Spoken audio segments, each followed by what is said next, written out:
Hello and welcome to the Addicts Anonymous podcast. I'm your host, Jamar. Today's episode 150. We're going to be doing something a little different. We're going to be discussing the four pillars of Addicts Anonymous, and it's going to be a group discussion. We have Kevin J. as well as Reynold F. How you doing, Kevin? Good. How are you? I'm doing well. Ready to do this. How about you, Reynold? How are you? Good. All right, glad to have you both on. So we're talking about the four pillars of Addicts Anonymous, and the four pillars are self-love, discipline, hard work, and community. So those are the four pillars. We're going to try and get through them all if we can today. If not, we'll have a second edition on this topic. So let's get started. Let's talk about self-love. So for me, we can all go through. I think the first thing is let's all discuss what self-love means to us. So I'll go first. To me, self-love is the whole reason for getting sober. Because if you don't love yourself, there's no reason to get sober. You know what I mean? Like that's where it comes from. You want to get better. If you want to get better, you care about yourself, also known as you love yourself. Also, it continues on, it keeps you sober because once again, you want to continue on loving yourself. That's one of the biggest things they teach you in the programs. You need to be there for yourself. You need to take care of yourself and you need to do this for yourself. And I believe in order to do it for yourself, you need to love yourself. I know I keep repeating that, but I think that's pretty straightforward and simple. I mean, there's a lot more complexity to it, but that's like my base opinion. How do you guys feel? Um. Yeah. Self love. Is one of the top things. That has to be attained in recovery, as far as I'm concerned. If you don't care about yourself, then you know you don't care what happens, and I mean that's usually what happens in addiction. Is you don't care about yourself. You don't care about anything. The only thing you care about is escaping reality and getting that next fix, whether it's a drink or a drug or eating or sex or whatever it is, to help you escape. And it starts with beginning with caring about yourself. Not only the inner part of it of caring, mentally about yourself, but the holistic approach too is taking care of yourself. Because none of us, I mean, I didn't take care of myself at all in addiction. When I was out there, um, like I said, the only thing that mattered to me was the hustle, and getting to it and getting that relief, which didn't last long. So it was a constant battle, you know. Yeah, I just pulled up the article. So for everyone out there, we do have an article that's available in our free literature online of the four pillars of Addicts Anonymous. And one of the first things I started off with is what is self-love? And the dictionary defines self-love as regard for one's own well-being and happiness. I think that's quite correct. I mean, obviously, who am I to decide what's correct or not? But I think that really represents what it is. But real quick, before we skip ahead to that, Reynold, what did you think about? What's your opinion on what self love is? What does it mean to you? So when I did a Google search, this is what came up: a state of appreciation for oneself that grows from actions that support our physical, psychological, and or spiritual growth. Um, I didn't give a crap about myself. I didn't care about myself. I didn't care about anyone around me. Um, Self love for me is loving myself for who I am. Um, and this definitely ties in to the other four pillars. I mean, I gotta love myself before I can do any other of the other steps that um yeah that to be able to do the other steps. Compared to now, I love myself for who I am. I don't care what other people think. I'm in love. I love myself for who I am. I'm still trying to figure out there's like little things about who I am, but when I've broken myself down um to my roots, I have figured out what I stand for, who I am, and that has created a lot of self-love in my life. Yeah, I mean, that's great. And you need that. You need, like you said, you need self-love in your life. I mean, I can't think of any other reason why you're going to get better. Like when you take that first initial step and you say, I need help. I mean, then again, some people can do it because someone asked them to, but at the end of the day, the only way to actually get and stay sober is with love for yourself.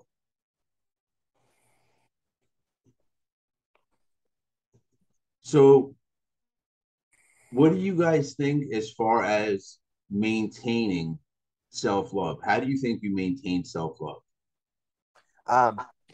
One thing for me that's a big part of my self-love is, being able to go out and do stuff for myself.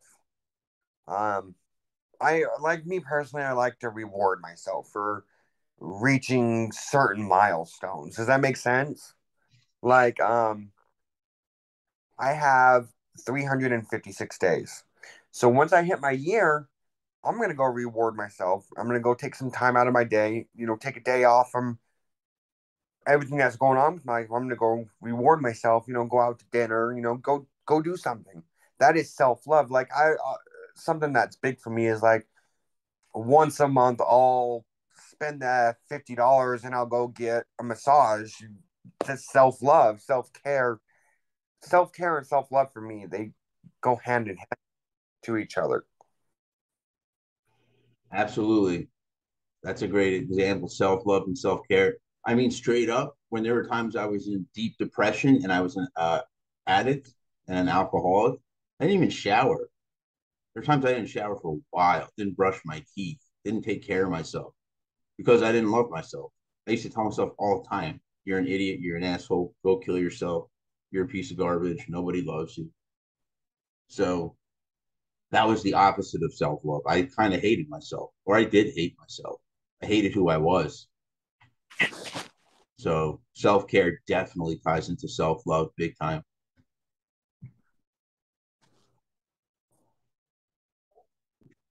How do you feel about that, Kevin?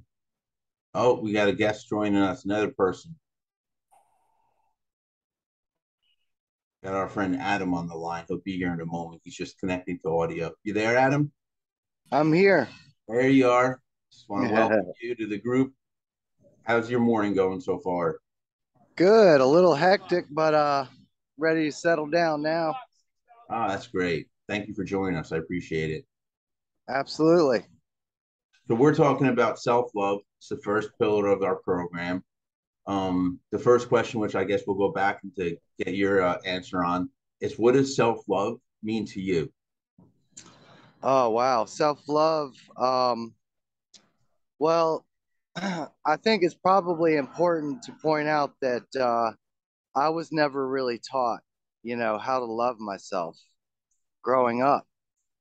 Um, I was given a lot of love and shown a lot about like what love is supposed to be.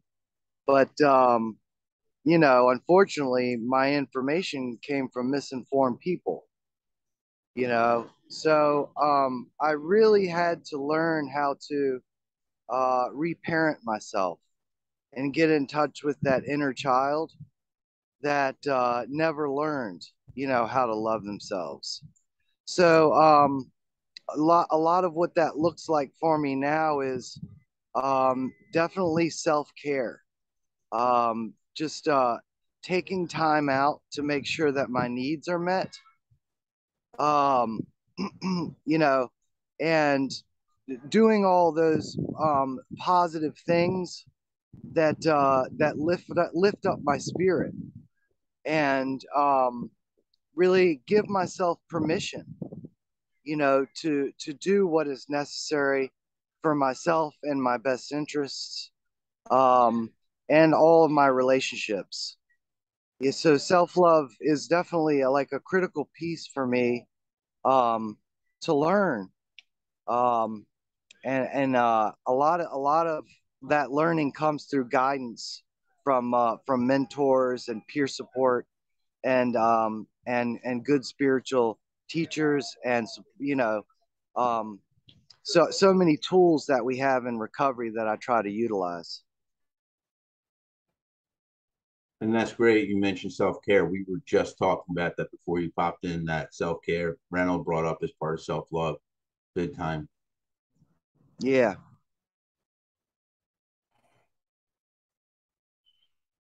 Yeah. So, as we're on the subject of self-care,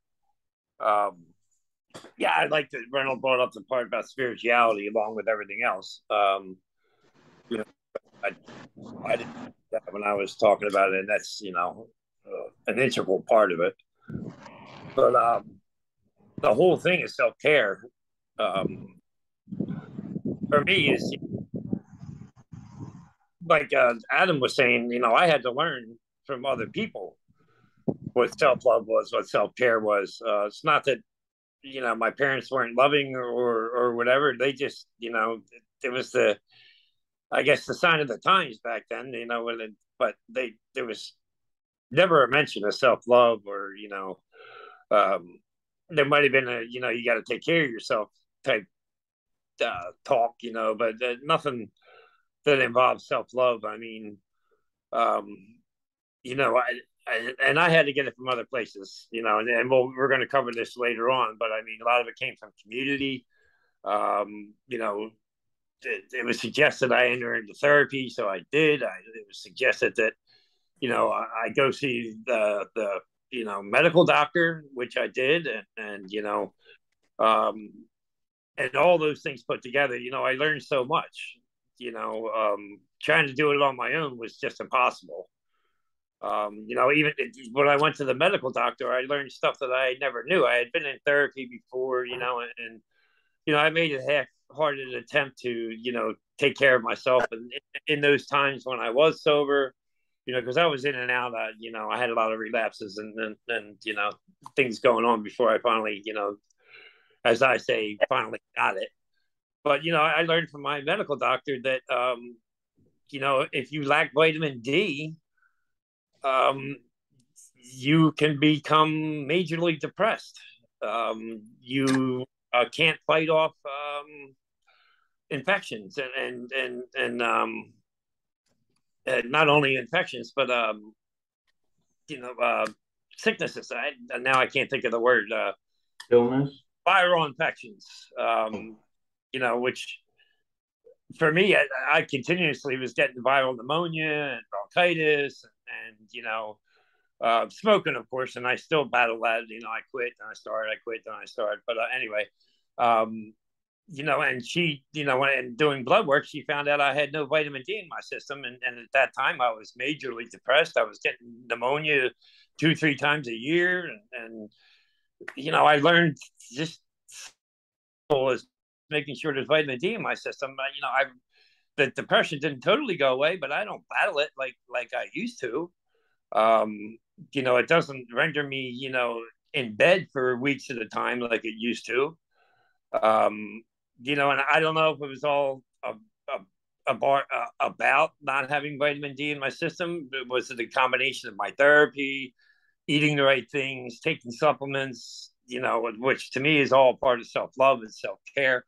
But it changed my life, and if I hadn't looked into those kind of things and I hadn't taken the advice of people, to start loving myself and taking care of myself, I might not be where I am today. You know what I mean? Yeah.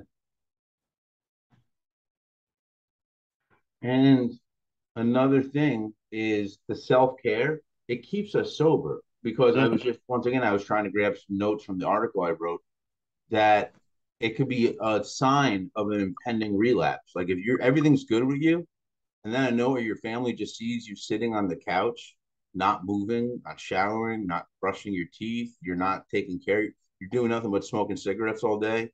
It's a sign of an impending relapse. So you can take self-care and look at it from that perspective as well. And Adam, you're mute. There you go. Yeah, one thing that came up for me as I was listening is, when we're in a program, where a big part of that, of course, is service work. You know, a lot of times, what in my experience, um, I'll constantly give. I'll constantly give and give and give and forget to take care of myself. You know, it's easy to fall into that trap sometimes for me. I'll overcompensate and find myself burned out. Um, and I think that a lot of that is a result of the way that I was brought up, to not put myself first. You know, um, so I have to be careful with balance. Balance, of course, is a big thing in recovery. Real quick, so there was a point in my life where I was running the streets. I was running amok for days, months on end, and with self care, I like that when you said showering, brushing your teeth. Those are like this. It's a small things, getting enough sleep because it when you kind of break those old habits of staying up all night. That was something that I definitely had a difficult time with. Self love, being able to do these things like sleeping your 8 hours, like brushing.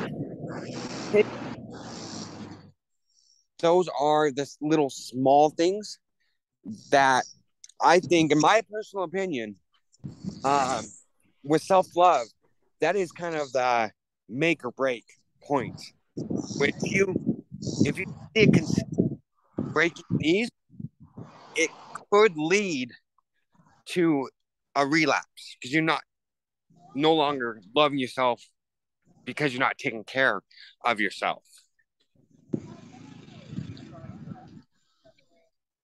Yeah, Yeah, no, you go go at ahead. it. No, you Well, go, I sir. was I was just thinking of a talk that I listened to recently. I think her name was Punjabi, but she had a near-death experience, and it was just such a powerful talk because the first lesson that she wanted to share with everybody was um, to love yourself. Most of us weren't taught that when we were growing up. And if you love yourself, if you give yourself permission to love yourself first, then your cup fills up and it flows over into other people's lives. When you meet somebody that really loves themselves, they're happy and they're joyous people to be around, you know, and it's contagious. And so when I heard that, that was like the number one lesson, she got um, from being in that realm, just this unbelievable unconditional love that she felt is like, yeah, that's the place that I've been searching for my whole life through drugs and alcohol. And so if I can pivot that and put it into, positive things rather than drugs and really fill my cup up, then drugs or alcohol isn't even in the equation. I'm having too much fun and having too much joy and happiness in my life to even think about picking up a substance. So there's so many things, that bring me joy. Well, that's great. I really appreciate you sharing your opinion on that. So one thing I also found in the article is, where do you find self-love? So where would you find it? Where would you start? Okay, I'm gonna start here on this one. So, a friend of mine, really close friend, actually a neighbor, who told me to look in the mirror and every day and say, "You're worth it. I love you." Um, it's kind of, I know it's like the psychological part of it, but I think that it's the best place to start. Like you, uh, something that I've learned over the last almost year is when you get up and during that morning, dress nice. Like that's just like make yourself like I know it sounds weird. Like me, my clothes actually match for a change. Like that's a miracle in itself, but that's self-love. Like you make the way you look will show that you have self-love. Like I have nice clothes. Like I have a pair of blue jeans that are, they're a little faded, but but they're also new at the same time. But they're nice jeans that I have been able that show me that I love myself. Like I said, my clothes match for a change. It's just like little small things like telling yourself that you love yourself, that you're worth it, you're dressing nice. It's all self-love. Because how would you think? What would you think of yourself if you had clothes that had holes in them and your shoes were falling apart and your shirt was wholly? It's not self-love. That's showing that you don't care about yourself. You don't care how you look. You don't care, or you don't love yourself. Does that make sense? What I'm trying to say there? Yeah, remember I was just saying that before, that it's a sign of an impending relapse. When you stop caring for yourself, it could be a sign that you're about to start using again. Something like I said, small things like brushing your teeth, brushing your hair, stuff like that. Like little small things like that show self-love. Yeah. Yeah, to continue on what Reynold was saying, and to answer your question, Jim, where do you find self-love? When I look back, I found it in a lot of different places, and it came from a lot of different people, institutions. I mean, even when you look at being incarcerated or being in a recovery house or being in a rehab, you know, being in a mental institution, the first thing that they make you do is make your bed in the morning. And it seems like a mundane task at the time, especially when you're incarcerated. You're like, who the hell gives a whatever, if my bed's made or not. But it's actually, someone trying to teach you to, take care of yourself, care about yourself, care about your surroundings. Um, and I didn't get it until I look back on it, and after becoming a manager of a recovery house and things like that, I got it. You know what I mean? I understood. But at the beginning, when I started myself in institutionalization that I put myself through, I didn't get it. I didn't care. What I look like. At this point, I don't have to worry about brushing my hair, brushing my teeth because I don't have any teeth, and I barely have any hair. But I do make it washed, But well, I do have teeth, but they're in the drawer. And I keep thinking of the saying, in the rooms, we will love you until you learn how to love yourself. Oh yeah, that's exactly what happened with me. Like so when I came back into the rooms just about a year ago, I was shown the most upright love, even though I went back out. And it took me a good probably 5 or 6 months before I started loving myself again. And I've gone through a lot the last year, and to be able to finally love myself again, it feels great. Like the people that I surround myself have loved me all along, and they've supported me. It's just, they were there that just that much more when I decided to buckle down and get sober.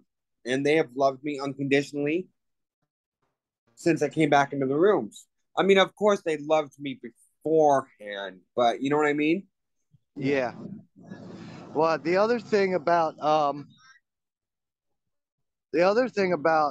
self-love is that I never learned was boundaries. Having healthy boundaries is a form of self-love, you know, and part of that is knowing when to say no. Oh, that's definitely hard for me. Like that's something I personally have had a struggle with is telling people, no, you can't. You like ask for money. I used to be, I used to give it to him, and now I'm like, no, you can't have no money. Go get it. Go. I mean, I love you, but I can't do it. Yep. Yeah, And that's I part of the article. go ahead. That's part of the article, getting rid of toxic people. Yeah. Yep. And I like what you're saying, both of you, because I was blessed to have a home group, and I was in the part of Pennsylvania. There was an Upper Darby home group that they watched me relapse. I don't know how many times, and each time I came back, I was expecting one thing but got another, because they were always there. They didn't care, how far down I went. They were there to lift me back up when I came back. Yeah.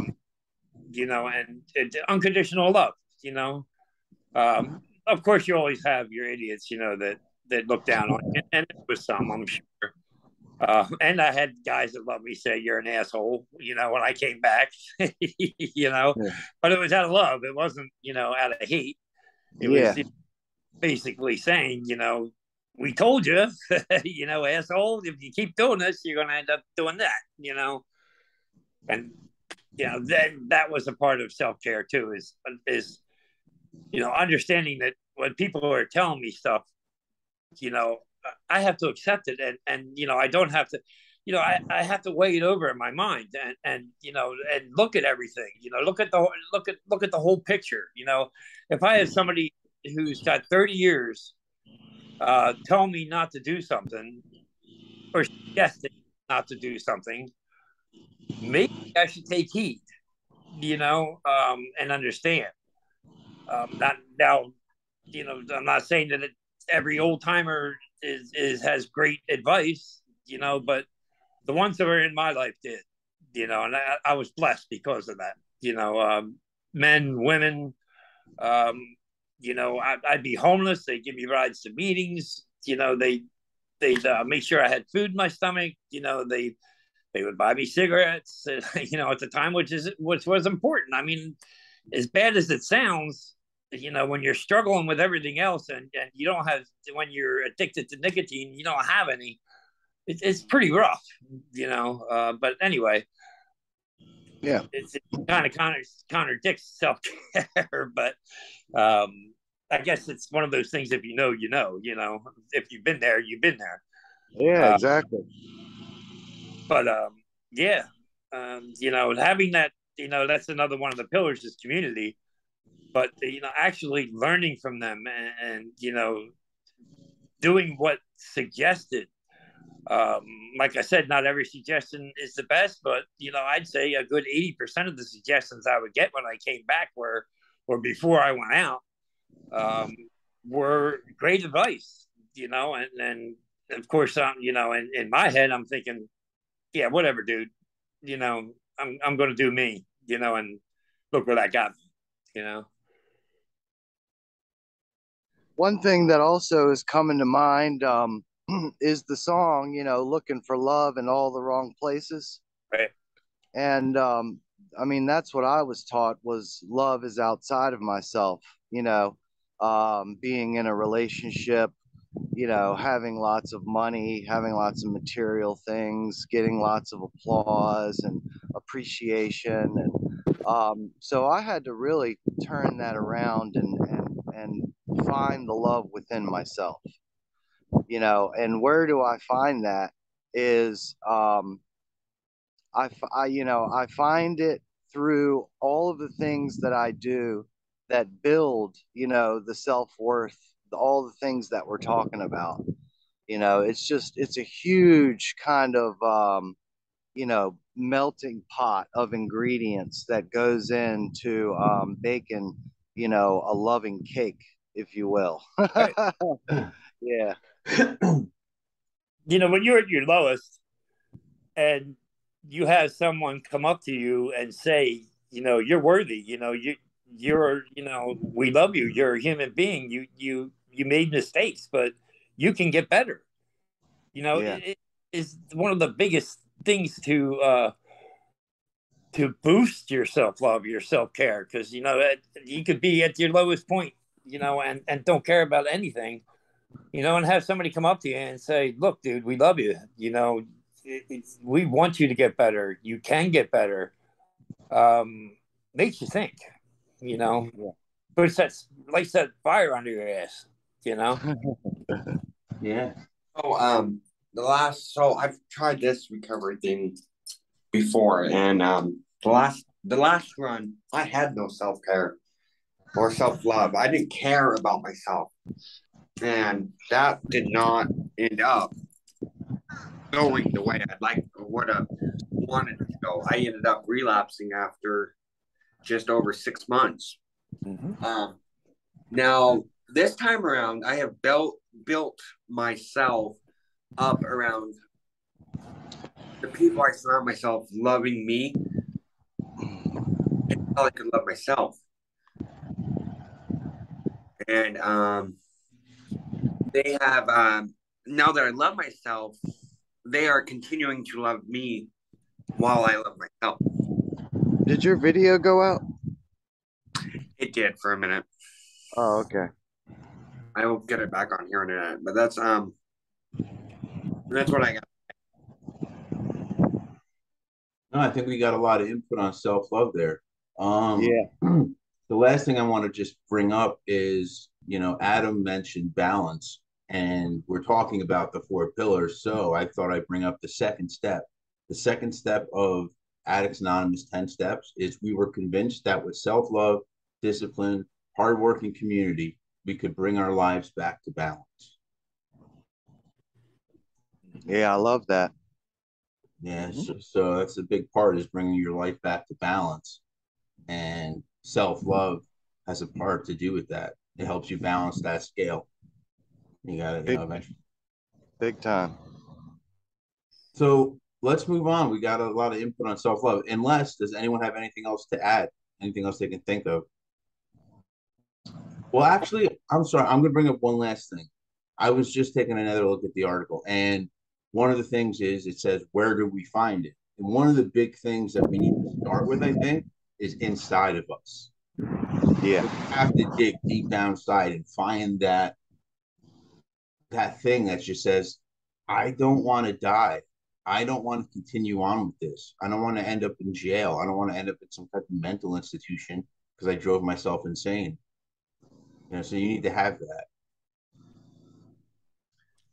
Just one quick thing. I'm gonna have to get back on my scooter at about 12, guys. Okay, so we'll have you off in a little bit. So the next, unfortunately, I have to. I'm gonna have to leave about. I don't know. So it's 9:45 my time. You guys are on a totally different time zone. So about 10 o'clock my time. So in about 15 minutes, I'm gonna have to dip out too. No problem. We'll get into discipline in a little bit, and Kevin and I will wrap up the episode together. So let's just get into the next pillar, which is discipline. Okay. How do you guys feel about discipline? So Hate it. you want to go? No, go ahead.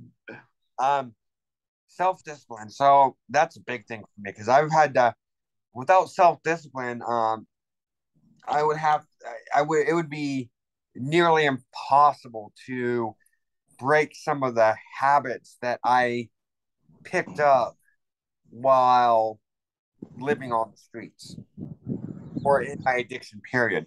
And there's a lot of them. And going back to this ties into self-love here because, you know, without self-discipline, it would be hard to break the habits of, you know, not showering all day or once a day, you know, not brushing your teeth, not loving yourself. Those things that you used to love yourself would be nearly impossible to break the old habits of not doing that without self-discipline. Yeah, now, yeah, I like that, Reynolds. You know, when I first, you know, not when I first came in, but you know, after several attempts, you know, I was talking to a mentor, and I said, you know, I got no discipline at all. I don't even know where to begin. And he said, no, you do have discipline, and you might not have been using it to benefit yourself. But take a look at what you were doing when you were homeless and living on the streets, and you know, um, you had to maintain, which I did. It was either alcohol or opiates, and either one, you know, I had to have discipline that day to, you know, go do what I had to do to get what I needed to keep from getting sick. Um, you know, and it was explained to me that turn that around, you know, or make it a positive, because all those things that you did took discipline. You had to do the same thing over and over again every day when you woke up in the morning to keep from being physically sick and to escape the reality. Now switch that to the other side and, you know, make those things that you have to do to stay sober and spiritually fit those things that you have to do every day. You know, make it a discipline on the good side instead of the bad side, the negative, you know, the positive instead of the negative. And you know, it was just another way for me looking at it, like, hell yeah, you know, the crap I used to do to you know, maintain out there was 10 times harder than what I got to do to maintain my sobriety. I'm not saying it's easy sometimes to maintain your sobriety, but it's a hell of a lot easier than, you know, having to go steal, rob, you know, whatever I had to do to you know, keep from getting sick. Basically, is the easiest way to explain it. You know, physically, mentally, spiritually, I can do. You know, I can set that discipline into staying sober. You know. Yeah, I kind of want to piggyback off of that too, because I think some of you guys might know a little bit about my story. Coming up playing baseball, you know, I was a really good baseball player, and in high school, and had a lot of promising, you know, a promising future. And I was talking to a friend of mine the other day, you know, how I had lost my dream to play baseball. And he asked me about, you know, some of the qualities, you know, that I gained from playing that sport as far as, you know, discipline is concerned. And I was really devoted to it. You know, I practiced hard. You know, I was committed. Um, you know, there was so many positive qualities that that baseball gave me, and I was able to take that broken dream and apply that discipline to my recovery. And it has been amazing because it has allowed me to get into a good routine. You know, I consistently practice recovery spiritual principles. You know, I discipline myself as far as like what I take in, like the books that I listen to, the speakers I listen to, the healing work that I do. All of that takes practice and discipline on a daily basis.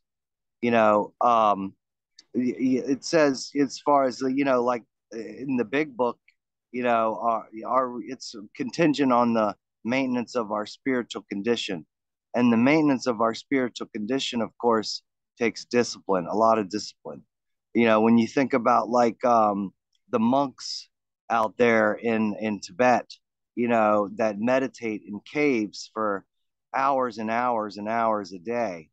I don't have that type of discipline to be able to master my mind.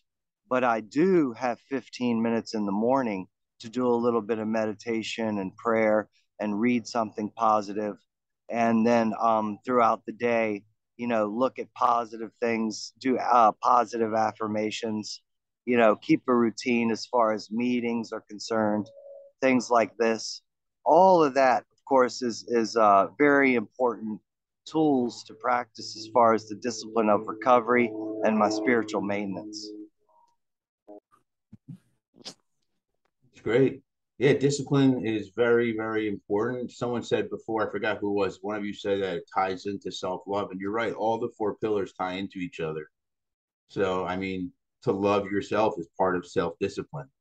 I mean? You have to kind of discipline yourself to love yourself. And, for me, discipline is stuff like Kevin said, get up in the morning and make your bed, which I've been lazy and I have, and do some meditation. All that stuff that you're doing in order to stay sober is a discipline. Just name one thing that's not a discipline that you're doing to get sober. Even having relationships is a discipline. You're disciplining yourself to have a normal, healthy relationship versus, because a lot of us tended to have toxic relationships when we were using. We were hanging around the wrong people. So part of that discipline and self-love, Kevin mentioned it's in the article, is getting the wrong people out of your life. And that could be part of being disciplined also, saying, these guys have to go. It might be hard to make them go because maybe one or two of them are actually friends, but they're still using and they would actually offer you stuff, which technically makes them not a good friend. But it might be hard to let go of certain people. And that's a discipline you need to have. But discipline to me is very important. Everything you do in recovery is part of a discipline.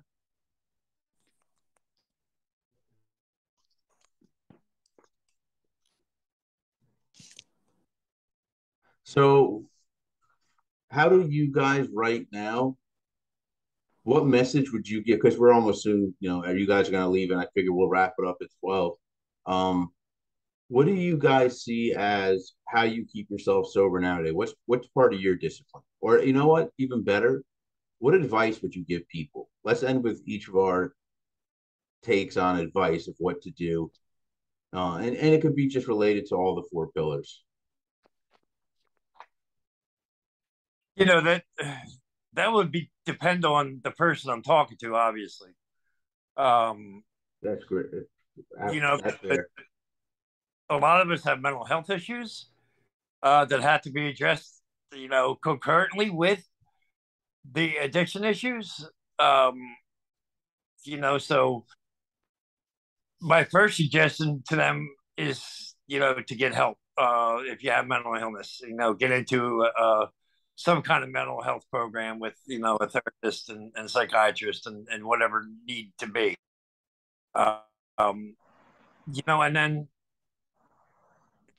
my advice would be to,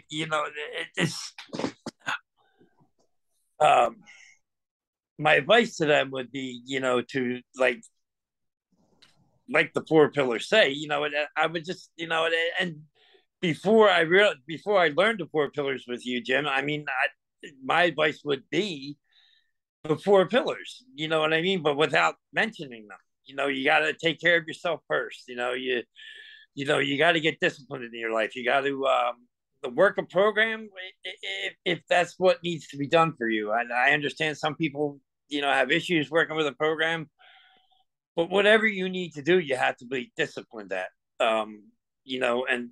And community and community is a hardworking community. The discipline leads right into the hard work.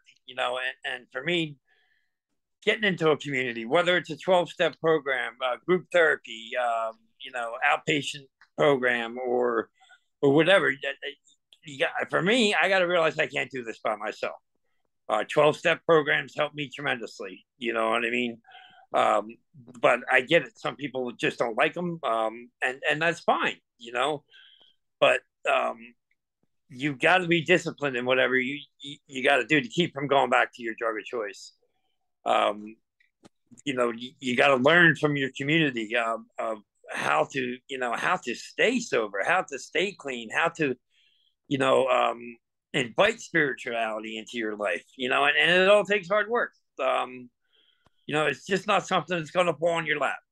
It's, you gotta keep at it. You gotta, like, I'm in a routine every day, and this is me. I wake up, I wake up before the kids get up or whatever, so I can have my time, meditation, and get my head straight before the day starts, and then I go into, I'm blessed to be able to take care of my grandkids.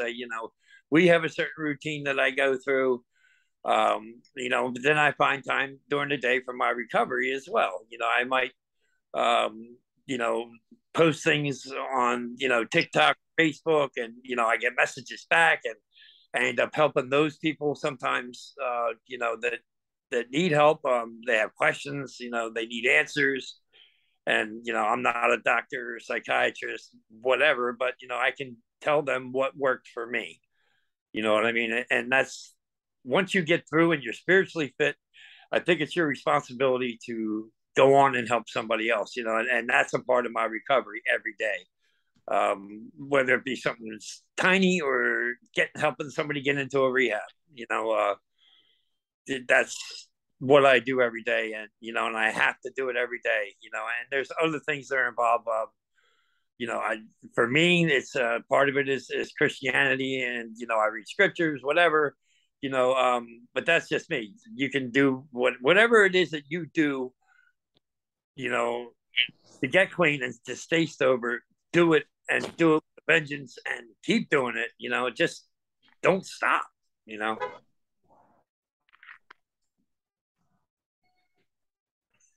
I can go. Yeah. I just, I in the program they say, we don't give advice, but because I mean, if somebody followed my program and I might get them drunk. But just as far as my experience, like I had to get to the root cause of my disease. I thought that drugs was the problem. I didn't make any progress at all until I understood that drugs was the solution to my problem. The underlying issue was the pain and the suffering that I felt. Why am I numbing out? Why do I need chemicals in my life to feel relief and serenity? And for me, it was because of a lot of unhealed trauma, the things that happened to me in my childhood, the experiences that I had were just so painful, and so traumatizing that I had to numb out. A lot of people take issue with, when I say I didn't have a choice, and I'm not playing the victim because I was a victim. But now, that I've gotten myself in a position where circumstances have driven me to a solution. Now it's my responsibility, to do something different and begin to heal from this crap. And so that's what I would share, is that the freedom is in the healing work. And so I engage in therapy. I read a lot of the best psychotherapists out there as far as healing trauma is concerned. And that what has benefited me the most, without question. And so that's just where my path has taken me. Like Kevin said, there are many paths. As long as it's getting you to the mountaintop, I applaud and support 100%. That's all I got. Thank you, guys. Thanks, Adam. Yeah. So the advice I can give to someone who's new to recovery is don't give up. It's gonna be tough. It's gonna be the toughest thing in your life. you're gonna want to go back. It's just not worth it. I keep myself busy. I do all sorts of things besides work. I don't just work all the time, you know. I surround myself with recovery activities. It may not be my cup of tea, but I still try and get involved as much as I can. I do NA, I do AA. I go to their activities a lot. So it's a matter of, you know, yeah, it might be tough, but you can't give up. It's not worth it. But surrounding yourself with healthy people is going to be a make or break type of thing. It's really important to surround yourself by people who are in sobriety. It doesn't matter if they're 1 day or 5 years. Just surround yourself with those people and stay connected. If you have an issue, talk it out with someone. Don't go back out and use. And that's the advice I can give to someone. Thanks, Reynold. Yeah, thanks, Reynold. So that seems like a good place to wrap it up. First thing I want to do before we go is thank everybody for coming. Anyone else have anything to add? No, thanks. Sorry it was cut a little short today, but and it was kind of spotty, but I really appreciate the opportunity to come on and connect with you guys. It always means a lot to me. Glad you're able to make it, Adam. Yeah, I was glad you were able to come too. Thank you. That means a lot that you're, First podcast. I really appreciate the chance of being here. I'm trying to get a little bit more involved than I am. For the first year, I kind of just sat back and kept my mouth shut and listened more than I actually talked. And now I'm coming out like, hey, you know what? Maybe I have something to offer someone else. Whatever I've been doing is working because taking stuff day by day is what has kept me sober for 355 days now. Oh, sweet. Almost a year, buddy. Yeah, it's great.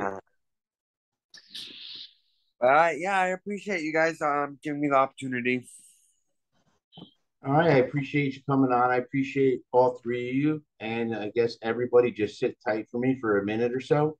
And for everybody watching and listening, if you like what you saw and heard, go below and give us a like. Also, subscribe to see when we upload new videos. You can also check us out on our website, www.addicts-anonymous.com. If you go to the approved literature section, you can find the article, The 4 Pillars of Addicts Anonymous. That's what we're basing this episode and the next one off of. It was the 2 topics we chose today. You can also check us out on Facebook, Instagram, Twitter, Reddit, and TikTok. That's all I have for today. So once again, I hope you like what you saw and heard. And until next time.